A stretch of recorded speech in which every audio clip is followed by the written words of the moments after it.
Welcome in, Lions fans. I'm Kevin Young, Sports Information Director, here with Ryan Ivey, our Director of Athletics. And Ryan, to wrap up that 2014-15 year, 6 conference championships. Football, 2 for women's soccer. Men's basketball winning the conference tournament. Men's indoor and outdoor track and field. Talk about the unprecedented success that A&M-Commerce Athletics saw this year. Yeah, Kevin, it was a lot of fun. I think that's really what it boils down to. I think when you look at what we were able to do, what our student athletes were able to do, what our coaches were able to do, it was a heck of a year. It was a lot of fun. We really enjoyed it, and I know our fans did. You're talking about a banner year. The most championships ever in Lion athletics history. The next closest was 4 back in 1942. So it's really amazing to see some of the things that our guys and gals were able to do this year. It was certainly a lot of fun to be a part of.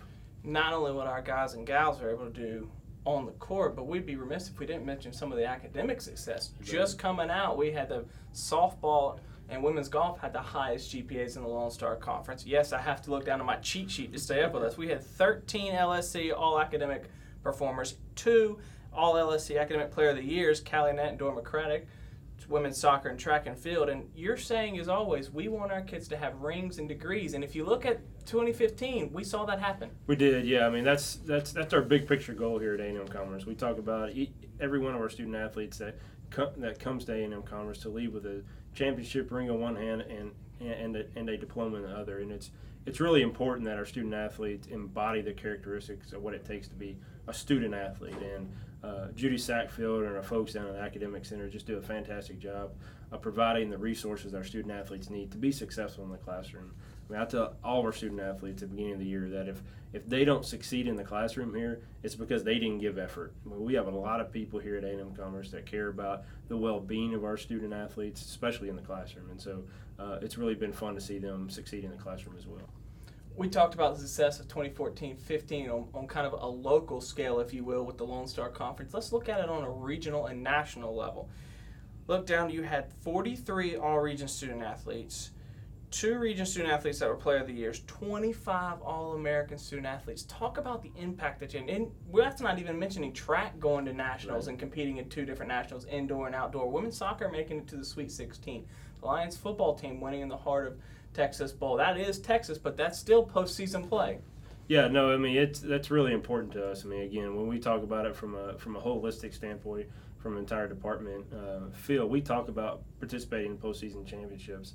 When someone looks at our departmental strategic plan, it says in there that each one of our sports is going to participate in a postseason opportunity, once every 4 years, and we're serious about that. That we're going to participate in postseason opportunities, and to see that happen this year, and really in the 2.5 years that we've been here, and really starting to build this foundation and this program up, really was amazing. Again, just my hat's off to our student athletes. The fact that they have come in and done the things that they've been able to do in a short period of time. Our coaches, and our kids have just done a phenomenal job.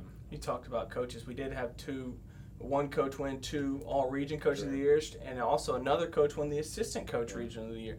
But looking back on, you talk about the success, 25 All-Americans in a single season, 7 Lone Star Conference Players of the Year. I know it's a team sport in most of these and things, but that individual success for athletes is at this level, and A&M-Commerce has been unprecedented going back to the record books. Yeah, it has. You talk about the great things that we've done, and again, I think when people look back on this in history, in this year of history in Lion athletics, it's going to be a very special year. We talk about a lot just when we're talking about the Hall of Fame committees and things that we're on and going part of it. A lot of these student athletes that we saw this year are going to be in the Lion Athletics Hall of Fame because of some of the things that they were able to accomplish. And it's just really was amazing. It really was a historical season for us all, and our student athletes and our coaches deserve a ton of credit. Talk about historical and things like that. A&M-Commerce softball, inaugural season this year. How special was it for you to see those girls to have that opportunity to play for their school? And really the first time. Softball's never been here. Dr. Jones throwing the first pitch, did it underhanded and threw a strike, if my memory serves me right. Sure did, yeah. No, that was a lot of fun. Again, those are things that when you become administrator and you really get into college athletics that you dream of having the opportunity to do. Again, to be able to start a new program and do it the way that we did it. Again, when you talk about our facility that we have, the John Cain family softball field out there, just a state-of-the-art facility. It's really fantastic, and watching those girls be able to compete and do something that no one's ever done here before at A&M-Commerce. And I think, to me, that's the implication of it. If you look at it, no one previous to 2015 had played softball here at A&M-Commerce or East Texas State. And that's special. And again, when we talk about the very first home run of the program, the very first win, the very first strike, the very first strikeout, the very first whatever, everything was first this year for our softball program. And it was really just amazing to watch. I joked with Coach Brewster during the year when he lost that first game. How does it feel to be the losingest coach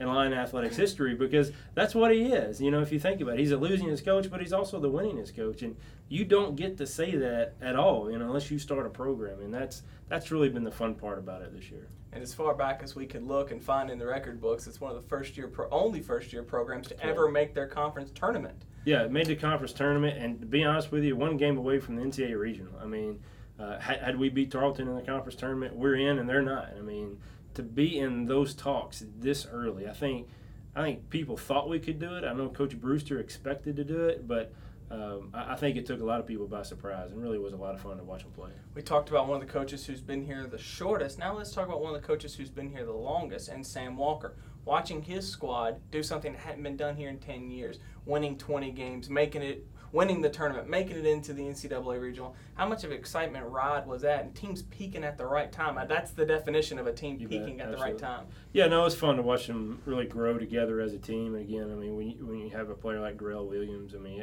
he certainly helps the cause on that aspect of it. But to watch them go from the very first game of the year to where they played to where they were playing at the high level that they were at the end of the year, I thought was very special. Again, I mean, I think Coach Walker and Coach Taylor and Jared did a fantastic job this past year, really getting them to come together as a team and knowing what they could do together. I think that was the biggest aspect of it, and it was a lot of fun. Again, I mean, it goes back to when we talk about the success that we've had, and again, success breeds success, and I firmly believe that if you start off well, then other sports are going to follow. It just sets the tone, and football set the tone for us.